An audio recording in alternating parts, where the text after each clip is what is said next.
Action!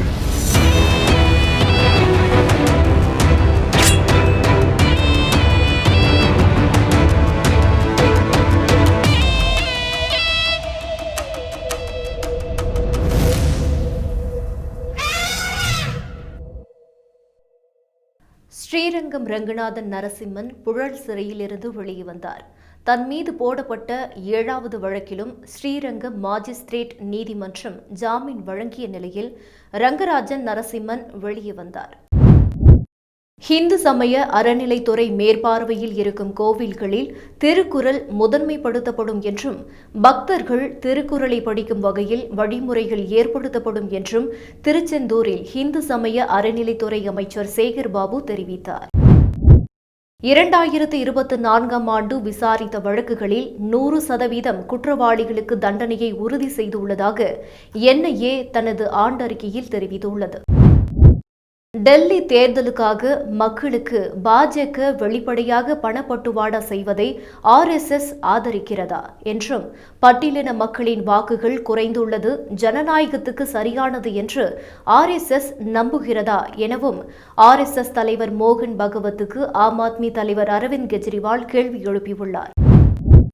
கன்னியாகுமரியில் திருவள்ளுவர் சிலைக்கும் சுவாமி விவேகானந்தர் நினைவு மண்டபத்திற்கும் கண்ணாடி பாலத்தால் அமைக்கப்பட்ட பாதையை திறந்து வைத்த தமிழக முதல்வர் ஸ்டாலின் வேண்டுமென்றே விவேகானந்தர் நினைவு மண்டபத்திற்கு வராமல் அவமதித்ததாக இந்து முன்னணி கண்டனம் தெரிவித்துள்ளது.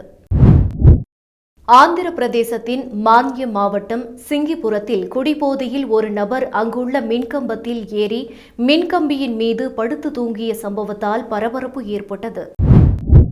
சென்னையில் 13 வயது சிறுமியை பாலியல் வன்கொடுமை செய்த வழக்கில் சையத் இப்ராஹிம் என்பவருக்கு ஆயுள் தண்டனையும் 30,000 ரூபாய் அபராதமும் விதித்து சென்னை போக்சோ சிறப்பு நீதிமன்றம் தீர்ப்பளித்துள்ளது. 2025-2026 நிதியாண்டு வரை பிரதம மந்திரி ஃபசல் பீமா யோஜனா மற்றும் மறுசீரமைக்கப்பட்ட வானிலை அடிப்படையிலான பயிர் காப்பீட்டு திட்டத்தை தொடர அமைச்சரவை ஒப்புதல் கொடுத்துள்ளது. கால்நடைகளுக்கு வலி நிவாரணியாக வழங்கப்பட்டு வந்த நிமஸ்வலைட் என்ற மருந்துக்கு மத்திய சுகாதாரத்துறை அமைச்சகம் தடை விதித்துள்ளது. பாரு கழுகுகளின் தொடர் அழிவுக்கு இந்த மருந்தும் ஒரு காரணமாக கருதப்பட்ட நிலையில் நிமஸ்வலைட் மருந்துக்கு தடை விதித்து மத்திய சுகாதார அமைச்சகம் உத்தரவிட்டுள்ளது. சென்னை அண்ணா பல்கலைக்கழக மாணவி பாலியல் வன்கொடுமை வழக்கை 3 பெண் IPS அதிகாரிகள் அடங்கிய குழுவுக்கு சென்னை உயர்நீதிமன்றம் மாற்றியது. இந்த உத்தரவை எதிர்த்து தமிழக அரசு மேல்முறையீடு செய்தால் தங்கள் தரப்பு வாதத்தை கேட்காமல் தீர்ப்பளிக்க கூடாது என அதிமுக வழக்கறிஞர் R. வரலட்சுமி, பாஜக வழக்கறிஞர் ஏற்காடு A. மோகன்தாஸ் சார்பில் உச்சநீதிமன்றத்தில் கேவியட் மனு தாக்கல் செய்துள்ளனர். காளையார் கோவில், திருமயம், பெருந்துறை உட்பட தமிழகத்தில் புதிதாக 25 பேரூராட்சிகளையும் கன்னியாகுமரி, அரூர், பெருந்துறை உள்ளிட்ட 13 நகராட்சிகளையும் உருவாக்க தமிழக அரசு முடிவு செய்துள்ளது. மேலும் 29 கிராம ஊராட்சிகளை 25 பேரூராட்சிகளுடன் இணைக்கவும் முடிவு செய்யப்பட்டுள்ளது. இந்தியாவில் 2024 டிசம்பரில் GST வசூல் 1.76 லட்சம் கோடி ரூபாயாக அதிகரித்துள்ளது.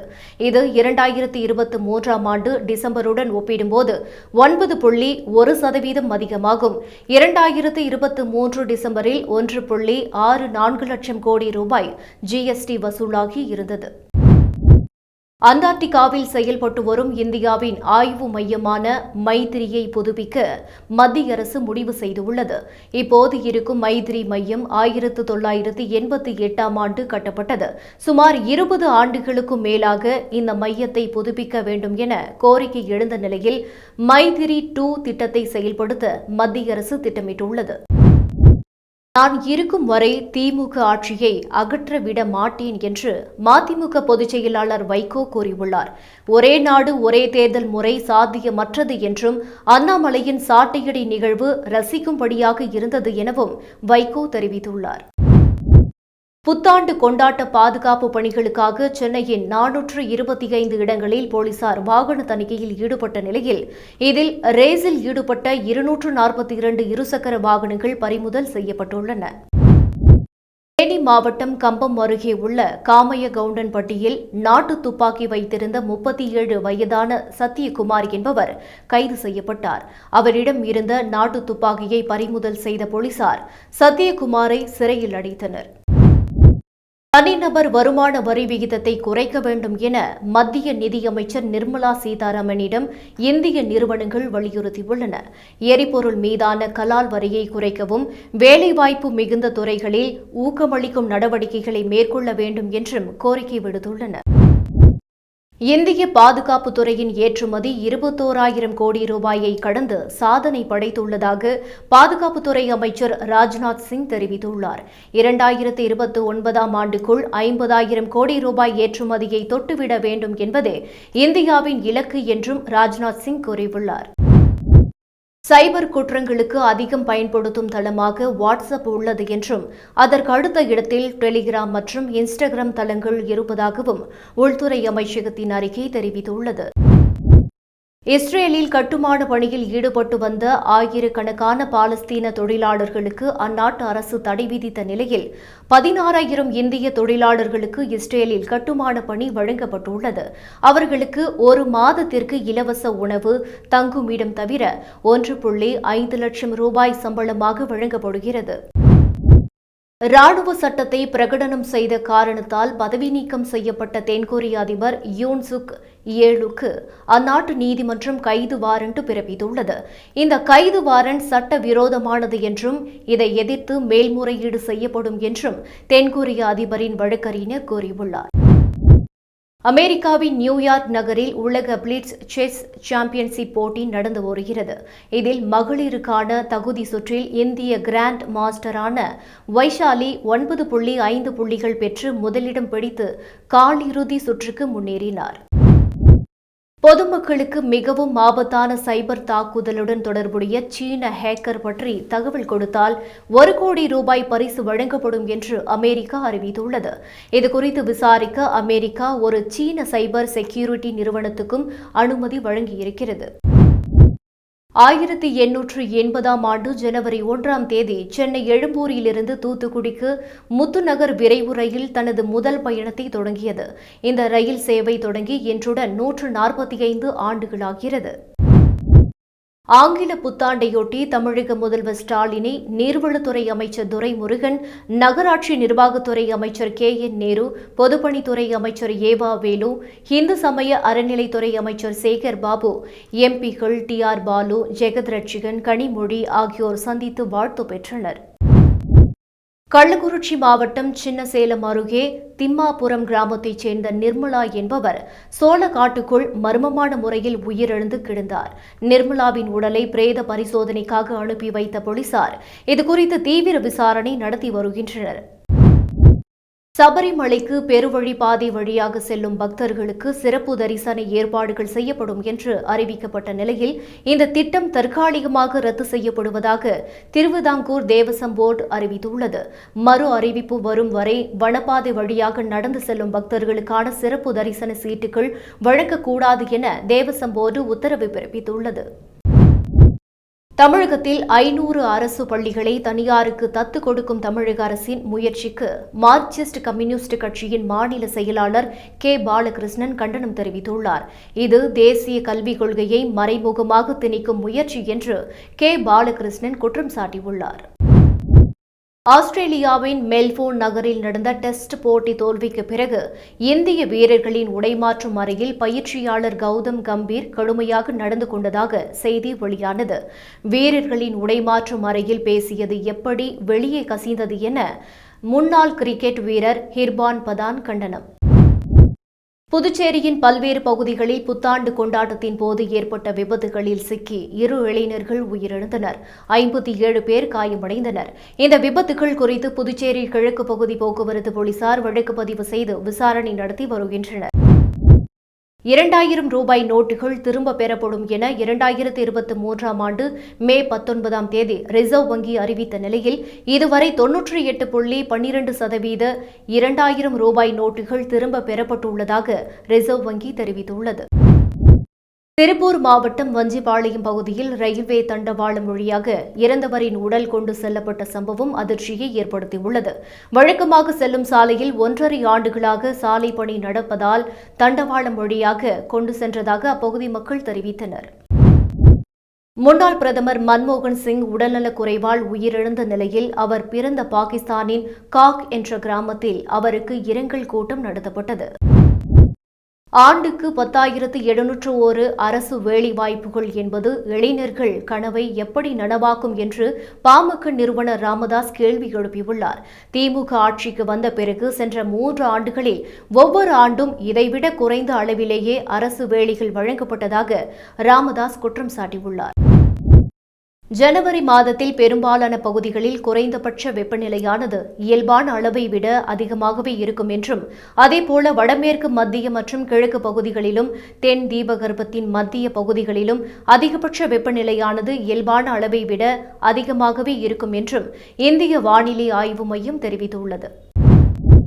மும்பை பயங்கரவாத தாக்குதலில் தொடர்புடைய பாகிஸ்தானை பூர்வீகமாக கொண்ட கனடா தொழிலதிபர் தாவூர் ராணா என்பவரை இந்தியாவுக்கு நாடு கடத்த அமெரிக்க நீதிமன்றம் ஒப்புதல். தமிழ்நாடு தனியார் பள்ளிகள் சங்கம் துவக்க விழாவில் நிறைவேற்றப்பட்ட தீர்மானங்களில் 500 அரசு பள்ளிகள் அவற்றின் அருகில் இருக்கும் தனியார் பள்ளிகளால் மேம்படுத்தப்படும் என்ற தீர்மானத்தை பள்ளிக்கல்வித்துறை அமைச்சர் அன்பில் மகேஷ் வரவேற்றிருக்கிறார். 500 அரசு பள்ளிகளை மேம்படுத்தக்கூட தமிழக அரசிடம் நிதி இல்லையா என்ற கேள்வி மக்கள் மத்தியில் எழுந்திருக்கிறது என தமிழக பாஜக தலைவர் அண்ணாமலை குற்றச்சாட்டு. நாட்டின் சுதந்திரத்திற்காக நமது சமூகத்தினர் 5,000 முதல் 10,000 வரை உயிர் தியாகம் செய்துள்ளனர். நாம் அனைவரும் ஆண்ட பரம்பரை என்பதை மனதில் வைத்துக் கொள்ள வேண்டும். இப்போது 5 பேர் இருந்தால் கூட பெரிதாக பேசப்படுகிறது. ஆனால் நமது சமூகத்தினர் பல்லாயிரம் பேர் கொல்லப்பட்ட வரலாறு மறைக்கப்பட்டுள்ளது என மதுரையில் நடந்த ஒரு நிகழ்ச்சியில் அமைச்சர் மூர்த்தி பேசியதாக வீடியோ வெளியாகியுள்ளது சர்ச்சையை ஏற்படுத்தியுள்ளது. நாகை மாவட்டம் வேதாரண்யம் அருகே வேட்டைக்காரனிருப்பு வடக்கு சல்லிக்குளம் கடலோரத்தில் மியான்மர் நாட்டைச் சேர்ந்த மூங்கில் மரங்களால் செய்யப்பட்ட படகு கரை ஒதுங்கியது. இது தொடர்பாக கடலோர பாதுகாப்பு பிரிவினர் தீவிர விசாரணை மேற்கொண்டு வருகின்றனர். விவசாயிகளின் நலனை மேம்படுத்துவதில் பாஜக அரசு முழு ஈடுபாட்டுடன் உள்ளது. 2025ஆம் ஆண்டின் முதல் அமைச்சரவை கூட்டமானது விவசாயிகளின் செழிப்பை மேம்படுத்துவதற்காக அர்ப்பணிக்கப்பட்டுள்ளது. இதில் முக்கிய முடிவுகள் எடுக்கப்பட்டதில் மகிழ்ச்சி அடைகிறேன் என பிரதமர் நரேந்திர மோடி பதிவிட்டுள்ளார். இந்தியா மற்றும் பாகிஸ்தான் சிறைகளில் தங்கள் நாட்டு கைதிகள் எத்தனை பேர் இருக்கிறார்கள் என இரு நாடுகளும் அறிக்கையை பரிமாறிக்கொண்டன. அதன்படி பாகிஸ்தானைச் சேர்ந்த 381 மக்கள் மற்றும் 81 மீனவர்கள் இந்திய சிறையில் அடைக்கப்பட்டுள்ளனர். இந்தியாவைச் சேர்ந்த 49 மக்கள் மற்றும் 217 மீனவர்கள் பாகிஸ்தான் சிறையில் உள்ளனர் என்ற தகவல் வெளியாகியுள்ளது. FIDE உலக செஸ் சாம்பியன்ஷிப் தொடரில் சாம்பியன் பட்டம் வென்ற குகேஷை அதானி குழுமத்தின் தலைவர் கௌதம் அதானி அழைத்து பாராட்டினார். 18 வயதிலேயே குகேஷ் மிகப்பெரிய சாதனை செய்துள்ளதாகவும் அவரது சாதனை பலருக்கு உத்வேகம் அளிக்கும் என்றும் அதானி பெருமிதத்துடன் கூறினார். புத்தாண்டை முன்னிட்டு சபரிமலை ஐயப்பனை தரிசனம் செய்வதற்காக ஏராளமான பக்தர்கள் கோவிலில் திரண்டனர். நீண்ட வரிசையில் சுமார் 4 மணி நேரம் வரை காத்திருந்து சாமி தரிசனம் செய்தனர். ஸ்பாட் புக்கிங் எண்ணிக்கை 2000ஆக அதிகரிக்கப்பட்டதால் ஏராளமான பக்தர்கள் இந்த முறை மூலம் தரிசனம் செய்து வருகின்றனர். அமெரிக்காவின் மத்திய நியூ ஆர்லின்ஸ் பகுதியில் புத்தாண்டு கொண்டாட்டத்தின் போது அதிவேகமாக வந்த ட்ரக் கூட்டத்தில் புகுந்ததில் 10 பேர் பலியாகினர். 30 பேர் காயமடைந்தனர். இது தொடர்பாக போலீசார் மற்றும் புலனாய்வு குழுவினர் தீவிர விசாரணை நடத்தி வருகின்றனர். நடிகர் ரஜினிகாந்தை முன்னாள் முதல்வர் ஓ பன்னீர்செல்வம் சந்தித்தார். புத்தாண்டை முன்னிட்டு ரஜினிகாந்தை சந்தித்து வாழ்த்து பெற்றதாகவும் அவர் நல்ல உடல்நலத்துடன் இருப்பதாகவும் ஓ பன்னீர்செல்வம் கூறினார். சென்னை சென்ட்ரல் ரயில் நிலையத்தில் இருந்து போடி நாயக்கனூர் வரை இயக்கப்படும் விரைவு ரயில் நாமக்கல்லில் நின்று செல்லும் என்று தெற்கு ரயில்வே அறிவித்துள்ளது. இந்த ரயில் அதிகாலை 3:54 மணிக்கு நாமக்கல்லில் நிற்கும் என தெரிவிக்கப்பட்டுள்ளது. உள்நாட்டு விமான பயணத்தில் வைஃபை வசதி வழங்கப்படும் என ஏர் இந்தியா அறிவித்துள்ளது. இதன் மூலம் விமான பயணிகள் சமூக ஊடகங்கள், அலுவலக வேலைகளை செய்ய இணைய வசதியை பயன்படுத்திக் கொள்ளலாம் என்று ஏர் இந்தியா தெரிவித்துள்ளது. இந்தியா பாகிஸ்தான் இடையே 1988ஆம் ஆண்டு டிசம்பர் 31ஆம் தேதி போடப்பட்ட ஒப்பந்தத்தின்படி இரு நாடுகளும் 34வது முறையாக அணுசக்தி தொடர்பான தகவலை பரிமாறிக்கொண்டன. இதன் மூலம் இரு நாடுகளுக்கும் இடையே மோதல் அல்லது போர் நடைபெறும் போது அணுசக்தி நிலையங்கள் மற்றும் அணு அமைப்புகள் மீது தாக்குதல் நடைபெறாமல் பாதுகாத்துக் கொள்ள ஏற்பாடு செய்யப்படுகிறது. 3 நாள் பயணமாக பாஜக தேசிய அமைப்பு பொதுச் செயலாளர் BL சந்தோஷ் தமிழகம் வருகிறார். புத்தக வெளியீட்டு விழாவில் பங்கேற்கும் அவர் தமிழக பாஜக தலைவர் அண்ணாமலை மற்றும் பாஜக நிர்வாகிகளுடன் ஆலோசனை நடத்துகிறார்.